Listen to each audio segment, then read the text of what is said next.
మీ ఎలాంటి వ్యాపార ప్రకటనలకైనా వెంటనే మా ఛానల్ సంప్రదించండి. ప్రస్తుతం మనతో పాటు ప్రముఖ ఆధ్యాత్మికవేత్త, వేదిక్ ఆస్ట్రాలజర్ గోనుగుంట్ల సురేష్ బాబు గారు ఉన్నారు. సో గురువు గారితో మాట్లాడేద్దాం. నమస్కారం గురుగారు.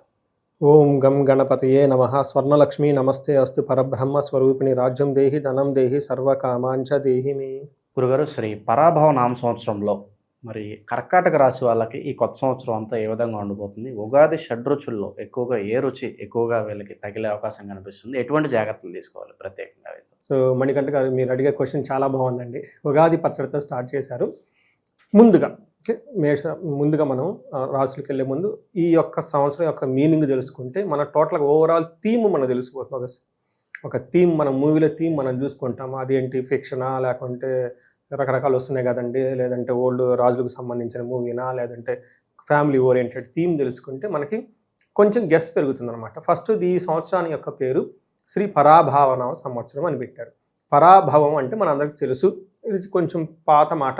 ఇప్పుడున్న వాడికి లాంగ్వేజ్లో చూసుకుంటే అపజయము, అవమానము, అధికార నాశనం అనుకోవాలి, అధికార పతనం, అహంకారం అని చెప్తూ ఉంటారు. మీనింగ్ అంటే పరా అంటే దూరంగా ఉండటం, అభావం, భావం అంటే ఇన్సెక్యూర్గా ఫీల్ అయిపోవటం. అంటే ఈ సంవత్సరం అంతా జనాలు ఎలా ఉండాలంటే మనకి ఇన్ఫీరియారిటీ కాంప్లెక్స్కి దూరంగా ఉండాలి, అభావానికి దూరంగా ఉండాలి, పిరికితనానికి దూరంగా ఉండాలి అని మనకి చెప్తూ ఉంటారు. మనం ఎప్పుడు అభావంగా ఫీల్ అవుతాము, ఎప్పుడు ఇన్సెక్యూర్గా ఫీల్ అవుతాం, ఎప్పుడైతే మనం గిల్టీ పనులు చేస్తూ ఉంటామో, ధర్మానికి వ్యతిరేకంగా వెళ్తూ ఉంటామో, అప్పుడు మనకు తెలవకుండానే మనలో మనకి ఇన్ఫీరియారిటీ పెరుగుతూ ఉంటుంది. ఇన్ కేస్ అలాంటి సిచ్యువేషన్లో మనం తెలుసో తెలవకుండా ఉంటే అది ఒక స్కామ్ లాగా, లేకుంటే ఒక గిల్టీ లాగా బయటికి ఎక్స్పోజ్ అయిపోతుంది. తద్వారా మనలో ఉన్న అపజయం కలుగుతుంది, అహంకారం పోతుంది, తర్వాత మనం ఏమనుకున్న అవమానం, పతనం స్టార్ట్ అవుతుంది. అందుకని ఈ సంవత్సరంలో చాలా జాగ్రత్తగా ఉండాలి. సో మనకి కర్కాటక రాశి వాళ్ళందరికీ శ్రీ పరాభావన సంవత్సరంలో అష్టైశ్వర్యాలు కలగాలి, భోగం ఉండాలి, భాగ్యం ఉండాలి. వీళ్ళు అనుకున్న ప్రతి కార్యక్రమము విజయంగా నెరవేర్చుకొని చక్కగా ముందుకు దూసుకొని పోవాలని చెప్పేసి మనం కోరుకుందామండి. సో వీళ్ళకి శీఘ్రంగా ఉన్నతి రావాలి, పదోన్నతి రావాలి అని చెప్పేసి మనం కోరుకున్నాం. కర్కాటక రాశి కనుక చూసుకుంటే ఒక తటస్థంగా ఉంది, తటస్థంగా చక్కగా వెళ్ళిపోతూ ఉంటుంది. ఖచ్చిత్ సుఖం ఖచ్చిత్ దుఃఖం అని చెప్పేసి కభీ ఖుషి కభీ గమ్ అంటారు. హిందీ ఒక పాపులర్ మూవీ ఉన్నట్లు కొన్నిసార్లు చాలా ఉత్సాహంగా హ్యాపీగా ఉంటారు, కొన్నిసార్లు డౌన్గా ఉంటారు. బట్ ఓవరాల్గా ఒక నార్మల్గా వెళ్ళిపోతుంది. పెద్ద పెద్ద సినిమాల్లో ఉన్న చేజింగ్లు అవి ఇవి ఏమీ ఉండవు, నార్మల్గా వెళ్ళిపోతూ ఉంటుంది. అంటే ఏ గ్రహం కూడా వీళ్ళకి పెద్దగా బాధ పెట్టే పొజిషన్లో లేదు. అలా అని మిక్స్డ్గా ఉంది, ప్రతి గ్రహం కూడా కొంత బాగా కొంత అటు ఇటుగా ఉంది. కాబట్టి కొంచెం వీళ్ళు ప్లానెడ్గా వెళ్తే ఇయర్ బాగుంటుంది. ఈ కర్కాటక రాశి వాళ్ళకి నేను చెప్పే ఒక అడ్వైస్, ఈ యొక్క రాశి స్థితులను బట్టి చూస్తే ప్రాపర్ ప్లానింగ్ ఒక్కటి ఉంటే సరిపోతుంది. ఒక్క రహస్యం ఏంటంటే ప్లానింగ్, అది ఒక్కటి ఉంటే అంతా వీళ్ళకి కరెక్ట్గా ఈ టోటల్ 2026 పర్ఫెక్ట్గా వెళ్ళిపోతారు. ఎక్కడ కూడా పెద్ద పెద్ద ఇబ్బందులు పెట్టే పరిస్థితి అయితే లేదు. అలా అని ఈజీగా కూడా పని ముందుకు దూసుకుని పోయే పని లేదు. కొంచెం ఆలోచించుకొని క్యాలిక్యులేటెడ్గా చదరంగా వాడుతున్నట్టు అన్ని ప్రతి మూమెంట్ని కేర్ఫుల్గా తీసుకుంటే అద్భుతంగా ఉంటుంది. ఇంకొక అదృష్టం ఏమంటే గురువు వీళ్ళు 12వ స్థానంలో ఉన్న విపరీతంగా వ్యయం ఖర్చు చేయాలన్నా కానీ విపరీత వేద కాన్సెప్ట్తో గురువు ఫస్ట్ 6 months ఎలాంటి ఏమంటారు ఇబ్బంది పెట్టట్లేదు. అది మెయిన్ వీళ్ళకి అడ్వాంటేజ్. అంటే ఏదైతే గ్రహం ఇబ్బంది పెట్టాలి అనుకుంటుందో ఆ గ్రహం వీళ్ళకి ఇబ్బంది పెట్టకుండా ఒక నార్మల్గా చక్కగా తటస్థంగా తీసుకెళ్ళిపోయే ఇయర్ వీళ్ళకి అని చెప్పుకోవచ్చు. మనకి శని వల్ల ఏమవుతుందంటే 9వ స్థానంలో ఉండటంతో నార్మల్గా ఉంటుంది. ఎక్కువగా వీళ్ళకి మనకి మహర్షులు ఫస్ట్ ఏం చెప్తారంటే సదాస్వరం, ఓకే, స్వధారస్వం సుతం క్లేశ అని చెప్తాడు. ఖచ్చిత్ దుఃఖం ఖచ్చిత్ సుఖం అని. కొన్నిసార్లు కొంచెం హ్యాపీగా, కొన్నిసార్లు కొంచెం దుఃఖమయంగా, అప్స్ అండ్ డౌన్స్ ఎక్కువగా ఉంటారు. తర్వాత అంతే తప్ప పెద్ద విషయం ఏమనదు. భార్యకు సంబంధించిన వ్యవహారాల్లో, పుత్రులకు సంబంధించిన వ్యవహారాల్లో అనవసరమైన టెన్షన్లు ఉంటాయి. ఒక్కటి విషయం పక్కన పెట్టుకుంటే వీళ్ళకి 11వ స్థానంలో శని చూడటం వల్ల మ్యాక్సిమం లైఫ్ అనేది ఫుల్ ప్రాఫిటబుల్గా ఉంటుంది, ఫుల్ సాటిస్ఫాక్షన్ ఉంటుంది. రెండోది శని, అదే చూపట్ల శని మిక్స్డ్ రిజల్ట్. ప్రతి గ్రహం కొన్ని ఛాలెంజెస్, కొన్ని అదృష్టాన్ని తీసుకొస్తున్నాయి. ఛాలెంజెస్ ఏంటి? మనం భార్య గురించి, పుత్రుల గురించి ఇబ్బంది అయితే వచ్చే ఉండొచ్చు, కొన్నిసార్లు సుఖంగా, కొన్నిసార్లు సంతోషంగా హ్యాపీగా ఉండొచ్చు, ఇబ్బందులు పడుతుంది. బట్ పాజిటివ్ సైడ్ ఏంటంటే వీళ్ళకి ఫుల్ మ్యాక్సిమం కంఫర్ట్ ఉంటుంది, మ్యాక్సిమం సాటిస్ఫాక్షన్ ఉంటారు. శత్రువులు అనేవాళ్ళు వీళ్ళని ఏమీ చేయలేరు. తర్వాత గెయిన్ ఆఫ్ మనీ, ధనం ఏదో ఒక విధంగా సంపాదించుకుంటారు. చూడండి ఎక్కడన్నా ఎంత బాగుందో శని. అంటే తటస్థంగా నార్మల్గా ఉంది.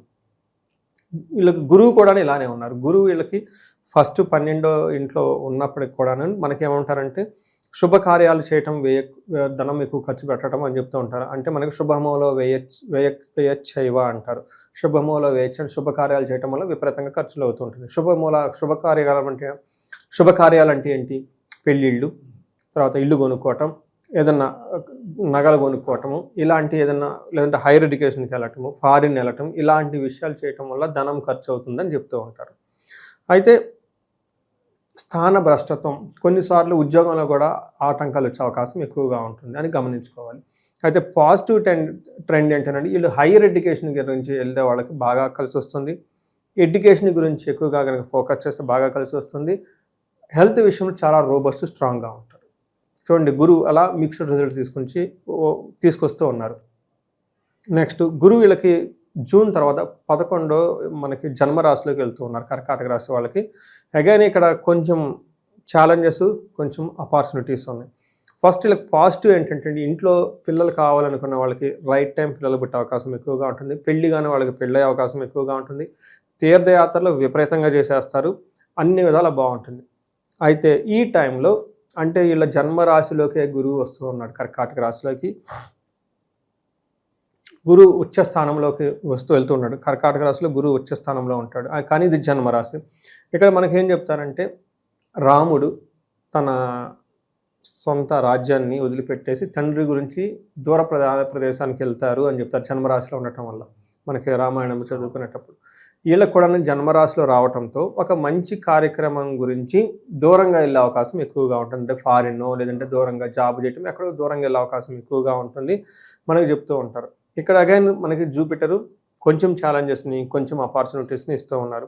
ఇదే ప్రకారంగా రాహు కూడా వీళ్ళకి 8th హౌస్లో ఉండటం, 2వ ఇంట్లో చూడటం వల్ల ధనం అనేది ఏదో ఒక విధంగా రాబట్టుకుంటారు, వదిలిపెట్టరు.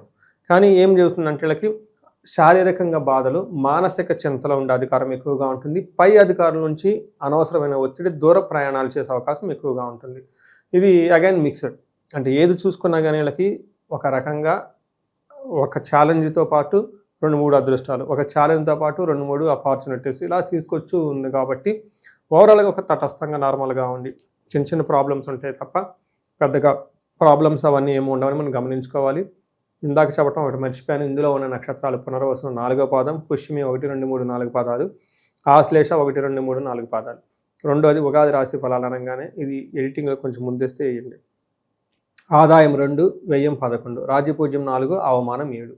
మనం చూసుకుంటే అనుకోండి వీళ్ళకి ఆదాయం 2 ఉంది, వ్యయం ఎంత ఉండే 11 ఉంది. అంటే ఖర్చు పెట్టేటప్పుడు ప్రతిసారి 1కి 2 సార్లు అవసరమా అని గ్రహించుకొని ఖర్చు పెట్టడం చాలా అవసరం. డబ్బు మనం ₹1 ఖర్చు పెడితే ధనలక్ష్మి హ్యాపీగా ఫీల్ అయిపోయి ఆమె మళ్ళీ తిరిగి మన ఇంటికి 10 రెట్లు హ్యాపీగా వచ్చే విధంగా మనం ఖర్చు పెట్టాలంట. అదే ధనం మనం ఖర్చు పెడితే లక్ష్మీదేవి కోపం వచ్చేసి వేస్ట్ పనులకు నన్ను వాడేసారు, ఇంటి నుంచి బయటికి పంపించారని అవమానం వచ్చి ఆడపిల్లలాగా వెళ్ళిపోతుంది, తిరిగి రాదంట. అలా మనం జాగ్రత్తగా ఖర్చు పెట్టుకోవాలి. అలానే రాజ్యపూజ్యము, అవమానం. వీళ్ళకి ఏమవుతుంది, మంచిగా అప్రిషియేట్ చేసే వాళ్ళు 4 ఉంటారు, అవమానించే వాళ్ళు 7 ఉంటారంట. అందుకని చెప్పేసి అవమానించే వాళ్ళ దగ్గరికి అసలు మనం ఎందుకు పోవాలి, అంత అవకాశం మనకి ఎందుకు ఇవ్వాలి. అనవసరం వాటిని కట్ చేయడం కూడా చాలా నేర్చుకోవాలి. ఈ 2 కనుక చేసుకుంటే కర్కాటక రాశి వాళ్ళకి చాలా బాగుంది. ఈ సంవత్సరాన్ని గమనించుకోవాలి. బట్ ఓవరాల్గా వీళ్ళకి ఒక లెవెల్ బ్యాలెన్స్డ్గా వెళ్తూ ఉంటారు. పెద్ద పెద్ద చేంజెస్ అయితే ఏముండదు. ఈ రాశిలో ఉన్న నక్షత్రాలు వాళ్ళకి ఎలా ఉండబోతుంది సంవత్సరం? మనకి చూసుకున్నాం అనుకోండి, పునర్వసు, పుష్యమి, ఆశ్లేష నక్షత్రాలు. ఇందులో పునర్వసు వాళ్ళకి రాజ్యము అంటే వాళ్ళకి ఒక పవరు, అథారిటీ, స్టేటస్ ఉంటుంది. ధనం విషయంలో చాలా బాగుంటుంది. ఫారిన్ వెళ్ళాలి అనుకున్న వాళ్ళకి బాగా కలిసి వచ్చే అవకాశం ఉంటుంది. ఛాలెంజెస్ చూసుకుంటే వీళ్ళకి హెల్త్ కాంప్లికేషన్స్ కొంచెం జాగ్రత్తగా ఉండాలి. మనీ విషయంలో చాలా ప్లాన్డ్గా ఖర్చు పెట్టుకోవాలి. ఆ వృధాగా దేనికి పడితే దానికి భయపడకుండా చాలా బోల్డ్గా ఉండటం అవసరం ఉండాలి. ఎందుకంటే తాటాక చప్పుళ్ళు మీ చుట్టూ చేసేవాళ్ళు చాలామంది ఉంటారు. వీళ్ళకి అవమానించాలని కావాలని ప్లానింగ్ చేసేవాళ్ళు ఉంటారు. కాబట్టి జాగ్రత్తగా ఉండటం ఎంతైనా అవసరం. పుష్యమి నక్షత్రం వాళ్ళకి రాజ సమాన సౌఖ్యము, రాజ్యము, ఓకే, పట్టాభిషేకం. ఈ నక్షత్రం వాళ్ళకి మంచి జరగబోతుందండి. ఎందుకంటే గురువుడు ఈ నక్షత్రంలో ఉచ్చస్థానానికి వెళ్తాడు. అది రాబోతోంది వీళ్ళకి. ఎప్పుడైతే ఈ నక్షత్రానికి వెళ్ళిపోయాడో వాళ్ళకి రాజ సమాన సౌఖ్యము, పట్టాభిషేకము, రాజ్యము, కొత్తగా ఒక ప్రమోషన్స్, ఆపర్చునిటీస్ వచ్చే వాళ్ళకి పుష్యమి నక్షత్రం వాళ్ళకి చాలా బాగుంటుందండి. ఒక విషయం జాగ్రత్తగా ఉండాలి, ధనం విషయంలో జాగ్రత్తగా ఉండాలి. రెండోది మార్చి వరకు కొంచెం జాగ్రత్తగా ఉండాలి, ఆ తర్వాత అంతా బాగుంటుంది. పుష్మి నక్షత్రం వాళ్ళు నక్క తోకం తొక్కినట్టు రాసి పెట్టుకోండి. ఆశ్లేష నక్షత్రం వాళ్ళకి అగైన్ వీళ్ళకి కూడా చాలా బాగుంది. వీళ్ళకి ధనవృద్ధి బాగుంది, రాజసమాన సౌఖ్యం ఉంటుంది, రాజ్యలాభం ఉంటుంది, పట్టాభిషేకం ఉంటుంది. అద్భుతంగా ఉన్న నక్షత్రాలు లేదంటే ఆశ్లేష నక్షత్రం వాళ్ళని చెప్పుకోవాలి. ఇది సర్ప నక్షత్రం. ఈ నక్షత్రం వాళ్ళకి పెళ్లి కావాలంటే కొంచెం ఆలోచిస్తారు కాబట్టి ఎవరైనా పెళ్ళిడికి వచ్చిన అమ్మాయిలు కానీ అబ్బాయిలు కానీ ఉంటే ఈ నక్షత్రానికి ఒకసారి శాంతి చేయించుకోవడం చాలా అవసరం. ఇక విశేషంగా ఈ సంవత్సరం వీళ్ళకి బాగా కలిసి రావాలంటే ఎటువంటి పరిహారాలు చేసుకుంటే బాగుంటుంది? మనం పరిహారాలు చూసుకుంటే వీళ్ళకి నవగ్రహాల చుట్టూ ఎక్కువగా తిరుగుతూ ఉండాలి. ఎందుకంటే అన్ని గ్రహం మిక్స్డ్గా ఉంది కాబట్టి. అలానే ఏ గ్రహం కూడా ఇబ్బంది పెట్టదు. అలానే అన్ని గ్రహాలు స్మూత్గా కూడా రిజల్ట్ ఇవ్వలేదు. నవగ్రహాల చుట్టూ ఎక్కువగా తిరుగుతూ ఉండాలి. కుంభకోణ నవగ్రహ టెంపుల్స్ని బాగా ఎక్కువగా తిరుగుతూ ఉంటే చాలా కలిసి వస్తుంది. ఎందుకంటే అక్కడ నవగ్రహాలకు సంబంధించి అన్ని గ్రహాలు ఉంటూ ఉంటాయి. వీటితో పాటు వీళ్ళకి గురువు మనకి 12 నుంచి 1 రావడంతో కొంచెం గురువుకి సంబంధించిన గ్రహాలకు శాంతులు ఎక్కువ చేసుకుంటూ ఉండాలి. గుంటూరు దగ్గర లేదంటే చిలకలూరుపేట దగ్గర, నర్సరాపేట దగ్గర కోటప్పకొండ అని ఉంటుంది. అక్కడ సామూహికంగా గురువుకి సంబంధించిన హోమాలు చేస్తూ ఉంటారు. దేవాలయం వాళ్ళే తీసుకుంటారు. చాలా తక్కువలో బాగా చేస్తుంటారు. నేను చాలామందికి గురువు సరిగా లేని వాళ్ళకి అక్కడికి పంపిస్తూ ఉంటాను. నేను చాలా మంచి రిజల్ట్ వస్తుంది. చక్కగా అక్కడ వీలైతే కొంచెం స్టే చేసినా కానీ కొంచెం మెడిటేషన్ అవన్నీ చేసుకుంటే చాలా బాగుంటుంది. వీటితో పాటు వీళ్ళకి రాహుకి సంబంధించి కనకదుర్గమని, విజయవాడ కనకదుర్గమని బాగా ఎక్కువ దర్శనం చేసుకుంటూ ఉంటే చాలా బాగుంటుంది. రాహుగ్రహం అనుకూలంగా ఉంటుంది. రాహుకేతులు పూజ శ్రీకాళహస్తిలో చేయించుకున్న చాలా బాగుంటుంది. ఇలా అన్ని గ్రహాలు అన్నీ చక్కగా ఉన్నాయి కాబట్టి ఇంతవరకు ఈ పరిహారాలు చేసుకుంటే బాగుంటుంది. ఇది ఏంటంటే మనకి గోచార రీత్యా ఇండివిజువల్గా వాళ్ళు ఏదైనా కనుక ప్రాబ్లమ్స్ ఫేస్ చేస్తూ ఉంటే ఆ యొక్క సమస్యతో మనం ఒకసారి జాతక చక్రం చూసుకొని భార్యాభర్తలు అన్యోన్యంగా ఉండటానికి అన్యోన్య దాంపత్య పాశుపత అభిషేకం, ధనానికి ఇబ్బంది పడిపోతూ ఉంటే ఎందుకంటే ధనం విపరీతంగా ఖర్చు అయ్యే అవకాశం ఎక్కువగా ఉంటుంది. ఎక్కువ ఖర్చు అవ్వాలంటే సోర్సెస్ ఆఫ్ ఇన్కమ్ కూడా ఉండాలి కదా. కొత్త సోర్సెస్ ఇన్కమ్ రావడానికి స్వర్ణలక్ష్మి విశేష హోమం చేయించుకోవటం, శత్రువుల బాధలు ఎక్కువగా ఉంటే చండీ హోమం, చండీ పారాయణం చేయించుకోవడం చాలా చాలా కలిసి వస్తుంది. ఎందుకంటే అష్టమంలో రాహు ఉన్నారు కాబట్టి కొంచెం రీసెర్చ్ ఓరియంటెడ్ థాట్స్ని, అనవసరమైన వాటిని ఎక్కువగా టైం స్పెండ్ చేస్తూ ఉంటారు అన్నమాట. వేస్ట్ అయిన పనులు ఎక్కువ చేస్తూ ఉంటారు. వాటి నుంచి కంట్రోల్ రావడానికి ఇవన్నీ చేసుకుంటే చాలా బాగుంటుంది. బట్ ఒకటి మాత్రం గుర్తుపెట్టుకోండి, రాసి వాళ్ళు ప్రతి సమస్యకి సొల్యూషన్ ఉంటుంది. అందుకనే వేద మంత్రాలు, అందుకనే పురాణాలు, అందుకనే ఇతిహాసాలు, రకతంత్రాలు, యంత్రాలు, రకరకాలు అవన్నీ ఉన్నాయి అన్నమాట. అందుకని సమస్య ఉందని మీరు ఫస్ట్ తెలుసుకోవాలి. ఎందుకు ఆ సమస్య వచ్చింది, దానికి రూట్ కాజ్ ఏంటి, తర్వాత ఏది చేస్తే పోతుంది అని సరైన ప్రొసీజర్లో సరైన విధానంలో చేస్తే ఆ బ్లాక్స్ అవన్నీ పోతూ ఉంటాయి. ఆ తర్వాత లైఫ్ అనేది 10 రెట్లు ముందుకెళ్ళే అవకాశం చాలా ఎక్కువగా ఉంటుంది. సో 2026వ సంవత్సరంలో శ్రీ పరాభావ సంవత్సరంలో వీళ్ళకి సహజంగా బాగుంది కాబట్టి ఇంకా బాగుండాలని చెప్పేసి మనం కోరుకున్నాం. ఓవరాల్గా ఈ సంవత్సరం వీళ్ళకి ఎలా ఉంటుందో మంచి విశ్లేషణ అందించారు. ధన్యవాదాలు. ధన్యవాదాలు.